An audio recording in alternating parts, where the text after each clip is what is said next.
어서오세요. 반갑습니다. 안녕하세요. 저는 결혼을 해서 살고 있는 30살 여자입니다. 남편은 저보다 4살이 많은 34살이고 현재 집에서 구직 활동 중입니다. 결혼한 지는 2년 되었고 아직 아이는 없습니다. 사실은 오래 가지려고 하였으나 남편이 회사를 그만두면서 일단 잠시 미루었습니다. 저한테는 2살 어린 여동생이 하나 있습니다. 작년에 시집을 갔는데 1년도 안 돼서 이혼을 하였습니다. 그 이유를 몇 번이고 물어보았지만 성격 차이라고만 둘러댈 뿐 자세한 이야기는 해주지 않았습니다. 아무튼 그 동생이 이혼 후 부모님 집에서 쭉 지내왔는데 부모님 잔소리가 너무 힘들다며 나가서 살겠다고 집을 나왔습니다. 그런데 직업은 없어서 수입은 없고 이혼하면서 재산 분할한 돈도 얼마 없으니 오갈 데가 없는 신세가 된 것이었습니다. 직장을 구하면 갚을 테니 원룸 보증금과 1년치 월세를 빌려달라고 하였습니다. 하지만 저희도 남편이 집에서 쉬고 있는 중이다 보니 큰 돈을 빌려주기가 곤란한 상황이었습니다. 결국 남편에게 상황을 말하고 동생을 저희 집으로 데려오게 되었습니다. 동생은 직장을 구해서 어느 정도 돈을 모을 때까지만 신세를 지겠다고 하면서 형부인 제 남편에게 미안하다고 사과를 하였습니다. 남편은 괜찮다면서 그런 부담 갖지 말고 지내고 싶을 때까지 편하게 지내라고 하였습니다. 그렇게 저희 위험한 동거는 시작이 되었습니다. 며칠을 같이 지내보니 왜 엄마가 동생한테 잔소리를 하였는지 대충 이해가 되었습니다.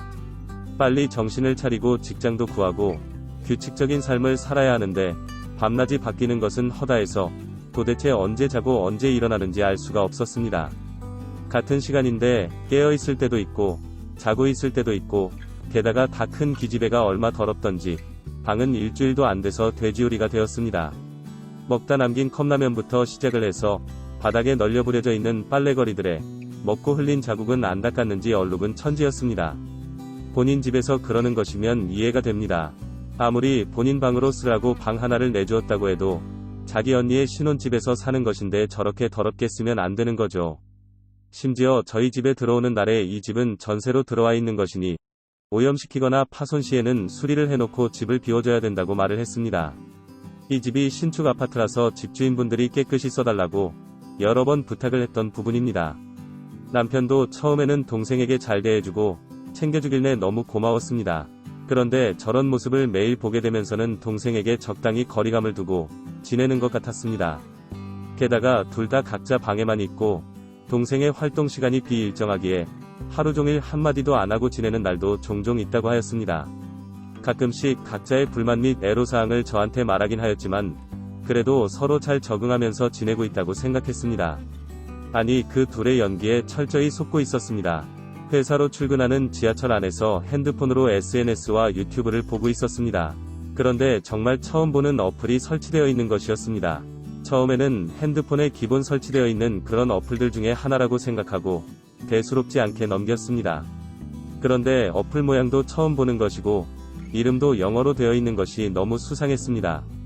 그래서 눌려보았더니 남편과 제 위치가 실시간으로 표시가 되는 것이었습니다. 위치 추적 어플이었습니다. 걱정되는 마음에 설치를 한 줄 알고 피식 웃고 넘겼는데 아무리 생각하고 이상하고 찝찝하였습니다.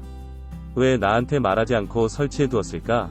그리고 왜 관련도 없는 폴더 안에 이 어플이 숨겨져 있었을까? 많은 생각이 들었고 그것은 수많은 궁금증과 의심을 만들기 시작했습니다. 결국 며칠 뒤에는 저는 그 궁금증과 의심을 풀기 위해 행동으로 옮기게 되었습니다. 일단 금요일에 연차를 썼습니다. 남편에게는 금토로 지방에 1박 2일 세미나를 간다고 하였고 의심을 사지 않기 위해서 차를 몰고 지방으로 내려갔습니다. 세미나를 할 만한 곳에 도착을 해서 남편에게 연락을 하였습니다. 도착해서 세미나 들을 거라고 핸드폰은 꺼둘 거라고 하면서 끝나면 전화한다고 하였습니다. 그렇게 핸드폰을 꺼둔 채 다시 집으로 향했습니다. 혹시라도 일찍 온 이유를 물을 것을 대비해서 문제가 생기는 바람에 세미나가 취소가 되었다는 나름 답변도 준비를 해두었습니다. 그렇게 몇 시간을 달려 집 앞에 도착을 하였습니다. 현관문 앞에 서 있는데 들어가 보지 않아도 집안 상황을 알 수 있었습니다. 집이 떠나갈 정도로 동생이 신음소리를 내고 있었습니다. 중간중간 남편의 목소리도 들렸습니다. 남편과 동생이 거실 소파에서 불륜을 저지르고 있던 것이었습니다. 갑자기 눈물을 쏟아져 흘려내리는데 현관문을 열지 못했습니다. 제가 백수 남편과 백수 동생을 먹여 살리려고 회사에서 열심히 일하고 있는 그 시간에 이것들은 둘이 형부 처제 사이임을 잊어버리고 그 짓거리를 하고 있었다고 생각하니 너무 억울했습니다. 그날은 그렇게 폰을 켜지 않은 채 친구네 집으로 갔습니다. 정말 너무 창피하지만 누구에게도 말을 하지 않으면 가슴이 답답해 터져버릴 것 같아서 친구에게 모든 사실을 말해주었습니다. 그 친구는 제 남편도 제 동생도 잘 아는 오래된 친구입니다. 저보다 더 불같이 화를 내며 그것을 가만두고 이렇게 왔냐면서 당장 가서 혼내주자고 난리였습니다. 아무것도 모르는 저를 보면서 그 둘이 얼마나 비웃었을 것을 생각하니 죽이고 싶을 만큼 화는 났지만 이 상황을 그냥 감정적으로 대응했다가는 제 부모님이 아셨을 때 받으실 충격이 신경 쓰였습니다. 동생의 이혼도 엄청 속상해 하셨는데 남편이 제 여동생이랑 바람이 나서 저까지 이혼을 한다면 정말 많은 충격을 받으실 것이 뻔한 상황이었습니다. 친구도 이런 제 말이 이해가 된다면서 부적이라도 써서 떼어놓을 순 없냐고 하더군요. 저도 부적 이런 것은 해보지 않아서 모르겠다고 하였지만 그게 가능하다면 당장이라도 하고 싶다고 하였습니다. 그런데 문제는 제가 아무리 잊으려고 노력을 해도 현관문 앞에서 들었던 그 소리가 머릿속에 지워지지가 않습니다. 그리고 가증스럽게 제 앞에서 연기를 하던 그 둘의 모습이 더 선명하게 기억이 납니다. 게다가 동생을 다시 저희 집에서 나가게 하더라도 낮에 하루 종일 시간이 남아도는 백수들입니다. 저는 낮에 회사에서 일하는 직장인이고요. 낮에 둘이서 만나는 것을 감시할 방법도 막을 방법도 없습니다. 그렇다고 제가 동생을 내보내고 남편에게 평소와 다르게 수시로 전화를 하고 뭐 하는지 확인을 한다면 그 둘은 제가 눈치를 챈 것을 알고 아마 더 치밀하게 숨어서 미래를 즐길 것입니다. 아직 그 둘은 제가 이 추악한 현실을 모르는 줄 알고 여전히 연기를 하고 있습니다. 아무렇지 않은 척 평소처럼 대해주고 있기는 하지만 너무나 참기가 힘듭니다. 어떻게 해야 할까요? 그냥 이혼을 해야 되는 걸까요? 친구는 남편하고 둘이서 해외로 이민을 가라고 하네요. 이민을 가서 시간이 지나면 제가 저 힘든 기억을 잊고 그전처럼 남편을 보면서 지낼 수 있을까요? 너무나 답답한 마음에 사연을 보내봅니다. 오늘의 사연은 여기까지입니다. 구독과 좋아요, 알림 설정 부탁드립니다. 긴 글을 읽어주셔서 감사합니다.